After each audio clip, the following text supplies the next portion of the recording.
Hi guys, so we've reached the last part of the exam, which is speaking. So in this episode, I'm going to break down exactly what you have to do in the different parts of the speaking exam, and as in the previous episodes, give you some practical suggestions on the things that you can do to improve your speaking skills.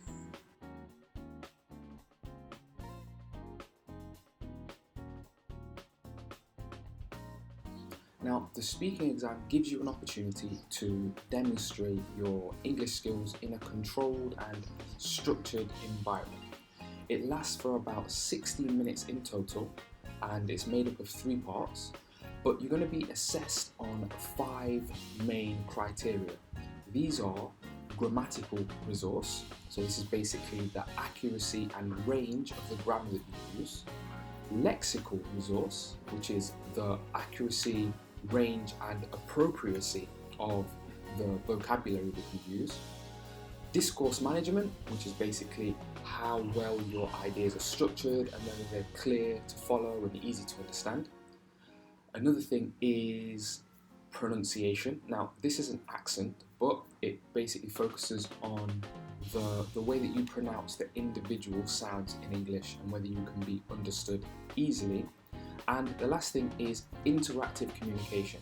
You do this exam with a partner, and this basically assesses how you interact with the partner by asking questions and responding to the things that he or she has said. Now, as I said before, on the day of the exam, you will be working with another candidate, and there will be also 2 examiners present. The first examiner, known as the interlocutor, is there to ask questions and guide the discussion. The second examiner, known as the assessor, is there to listen to what you have to say. Now, don't worry, they're not there to assess what you can't do, only the things that you can do.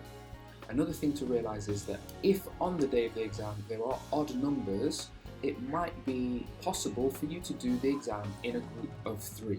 Now don't worry, you'll still have the same amount of time to speak and plenty of opportunity to express your ideas. Okay, now that we've covered the basics, let's take a look at part 1 in more detail.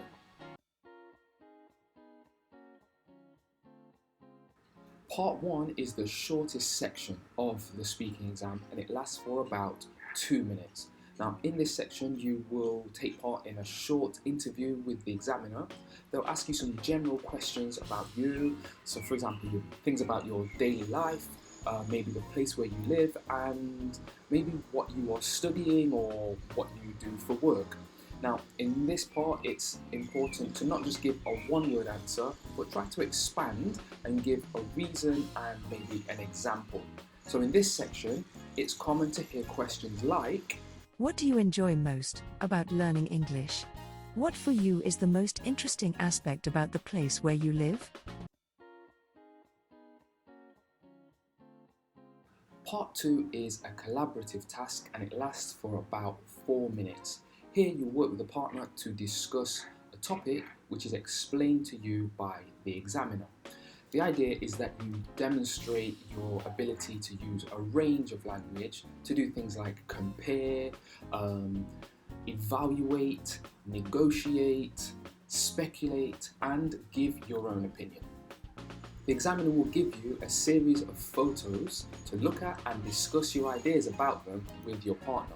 So you might get a task such as, look at pictures 1 and 2 and talk together about which picture you find more interesting. Afterwards, you'll have to discuss the topic further and then reach a decision together. Here, you might get a task like, I'd like you to imagine that a magazine is planning an article on international travel. These pictures will be used to accompany the article. Talk together about the positive and negative aspects of international travel, as shown in these pictures. Then, suggest one aspect of international travel that could be included in the article. Now, as you can see, it's really important to listen very carefully to the examiner's instructions at this point because the instructions can be quite long. Also, make sure that you use all the information that's given to you and the images on the task sheet to guide you in developing your answer.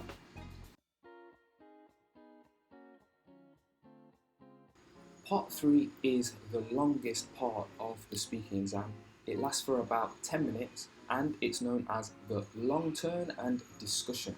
Now in this part, you will have to speak for 2 minutes by yourself on a given topic. So for example, candidate A will go first. The examiner will give them a task card with a topic that they need to speak about for 2 minutes. While candidate A is speaking, candidate B needs to listen. And listen carefully, because after the 2 minute period, the examiner will then ask candidate B some questions that are related to the topic. Once that has happened, roles will be changed.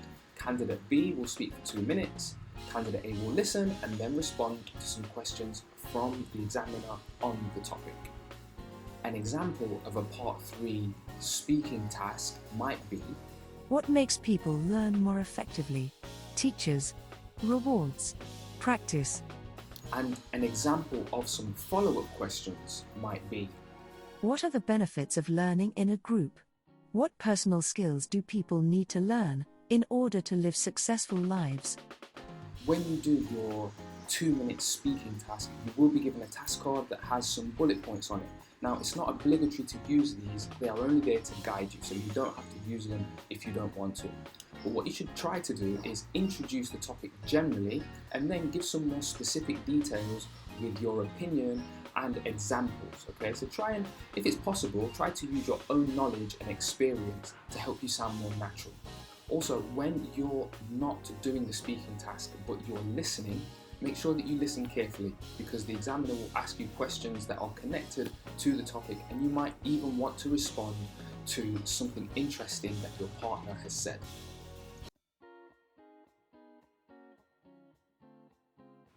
Okay, so how can you actually improve your speaking skills? Well, one of the things that I'm going to recommend is listening to podcasts.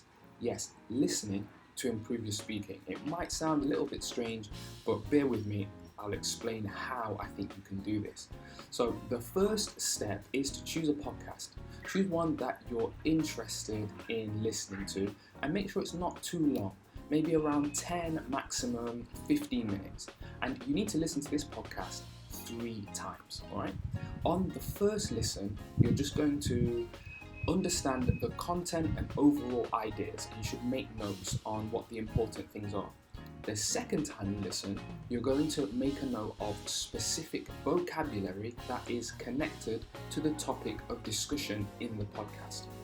On the third listen, what you're going to do is make a note of expressions or phrases that the speaker or the speakers in the podcast use to express their ideas more clearly. Okay, so anything that you think is a useful phrase or expression that you could use in your own speaking.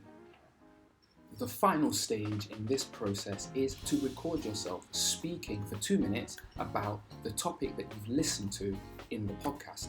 By doing this, you're going to become a lot more comfortable speaking for an extended period of time.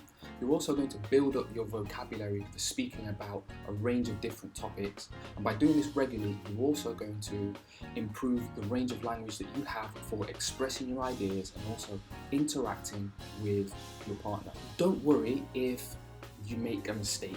It doesn't need to be perfect when you record it, and I know it's kind of strange listening back to your own voice. I kind of hate to have to do that as well. But by practicing, committing to doing this regularly, you will see a big difference in your ability to speak about different topics with clarity and confidence. Well guys, that's the end of another episode. Thanks for watching. I hope you found this useful. If you did, please like and please subscribe, and I will see you in the next episode. Bye.